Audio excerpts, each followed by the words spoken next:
رزق کی فکر نہ کرو، یہ اللہ کی ذمہ داری ہے۔ آخرت کی فکر کرو، یہ تمہاری ذمہ داری ہے۔ وہ انسان ہمیشہ غم میں مبتلا رہتا ہے جو اپنی ضرورتیں بڑھا لیتا ہے۔ شکوے شکایت کی لت لگ جائے تو ناشکری زبان کی لذت بن جاتی ہے اور انسان ہمیشہ بے سکون ہی رہتا ہے۔ اللہ پاک ہم سب کو اپنے شکر گزار بندوں میں شامل رکھے۔ وقت بھی عجیب چیز ہے، کسی سے گزرتا نہیں، کسی کے پاس ہوتا نہیں۔ اللہ وہ ہے جس کے سوا کوئی معبود نہیں، جو سدا زندہ ہے، جو پوری کائنات سنبھالے ہوئے ہے۔ کھانا ہو یا محبت، کسی کو اگر زیادہ دے دو تو وہ ادھورا چھوڑ دیتا ہے۔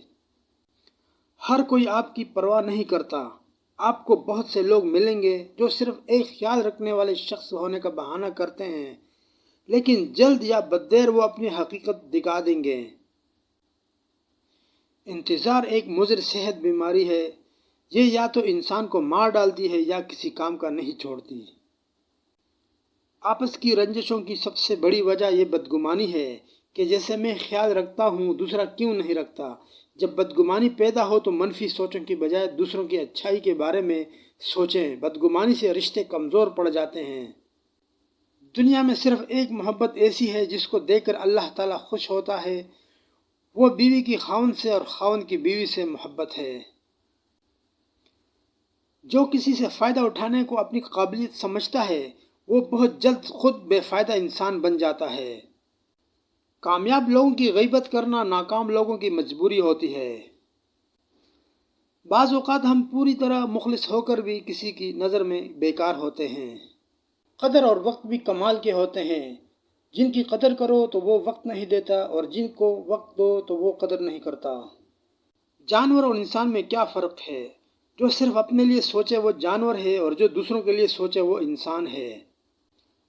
اپنی غلطی پر شرمندہ ہونا سمجھدار لوگوں کا کام ہے۔ چینی کہاوت ہے، اگر تم سچ مچ کسی کی مدد کرنا چاہتے ہو تو اس کو مچھلی دینے کے بجائے مچھلی پکڑنا سکھا دو۔ عقل مند اپنے عیب خود دیکھتا ہے اور بیوقوف کے عیب دنیا دیکھ لیتی ہے۔ غیرت جب زنگ آلود ہو جاتی ہے تو تلواریں صرف رقص میں استعمال ہوتی ہیں۔ زندگی نے دو چیزیں تو ضرور سکھائی ہیں، ایک تو اپنے میں خوش رہنا، دوسرا اپنے خدا کے سوا کسی سے کوئی امید نہ رکھنا۔ کسی کے سامنے آنسو بہا کے ہم ہمدردی تو لے سکتے ہیں مگر اپنے عزت نفس کھو دیتے ہیں۔ آزمائش کی شدت، بدبختی کی آمد، تقدیر کی زحمت اور دشمنوں کی خوشی سے اللہ کی پناہ طلب کرو۔ قدر نہ کرو تو چھن جاتی ہے، پھر چاہے محبت ہو یا دوستی۔ اخلاق وہ موتی ہے جس کی کوئی قیمت نہیں ہوتی مگر اس سے ہر چیز خریدی جا سکتی ہے۔ توکل سے قسمت بعد میں اور دل پہلے بدل جاتا ہے۔ دل کو قرار آ جاتا ہے اور انسان رب کی رضا میں راضی ہو جانا سیکھ جاتا ہے۔